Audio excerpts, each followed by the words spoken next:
ഒരുപാട് പെൺകുട്ടികൾ ഇന്നത്തെ കാലത്ത് കല്യാണമേ വേണ്ടാന്ന് വെക്കുന്നുണ്ട്. അല്ലേ? അതെ. അതൊരു വലിയ ബർഡനാണ്. കുട്ടികളെ നോക്കുന്ന മറ്റൊരു ബർഡനാണ്. അയ്യോ! അതിനെക്കുറിച്ച് ആലോചിക്കാൻ പോലും വയ്യ. ഒരു കൺസൾട്ടന്റ് സൈക്കോളജിസ്റ്റ് എന്നുള്ള നിലയ്ക്ക് എന്താണ് ഇവരോർക്ക് കൊടുക്കാനുള്ള ഒരു മെസ്സേജ്? കല്യാണം കഴിക്കാതിരിക്കണോ? പ്രത്യേകിച്ച് ഈ ഒരു കാലഘട്ടത്തിലുള്ള സ്ത്രീകള്, ചില പുരുഷന്മാരും റെയറായിട്ട് പറയുന്നുണ്ട് കല്യാണം വേണ്ട എന്നുള്ളത്. അത് കല്യാണം എന്ന് പറയുന്നത് ആഫ്റ്റർ ഓൾ ഒരു ഇൻഡിവിജ്വൽ ചോയ്സസ് ആണ്. നമുക്ക് കൾച്ചറൽ ഡിഫറൻസസ് ഉണ്ട്. എന്നെ സംബന്ധിച്ചിടത്തോളം ദൈവികമായ ഒരു കൺസെപ്റ്റാണ് കല്യാണം എന്ന് പറയുന്നത്. ഓക്കെ. കല്യാണം ഒരിക്കലും മോശമായിട്ടുള്ള ഒരു കൺസെപ്റ്റ് അല്ല.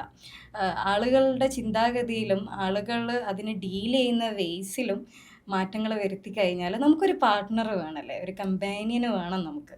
അപ്പോൾ അത് അങ്ങനെ അല്ല, വേണ്ട എന്ന് നിശ്ചയിക്കുന്ന അല്ലെങ്കിൽ തീരുമാനിക്കുന്ന ആളുകളുണ്ട്. ഒരിക്കലും എനിക്ക് അവരുടെ അടുത്ത് വിയോജിപ്പോ എതിർപ്പോ ഇല്ല. ബട്ട് നമുക്കൊരു ലൈഫിൽ ഒരു കമ്പാനിയൻ വേണമെന്ന് തോന്നുന്ന സമയത്ത് നമുക്ക് മെറിറ്റൽ ലൈഫിലോട്ടേക്ക് എൻ്റർ ചെയ്യാം. ബട്ട് കൃത്യമായിട്ടുള്ള ധാരണകളോട് കൂടി മാത്രമേ ഒരു മെറിറ്റൽ ലൈഫിലോട്ടേക്ക് എൻ്റർ ചെയ്യാൻ പറ്റുള്ളൂ.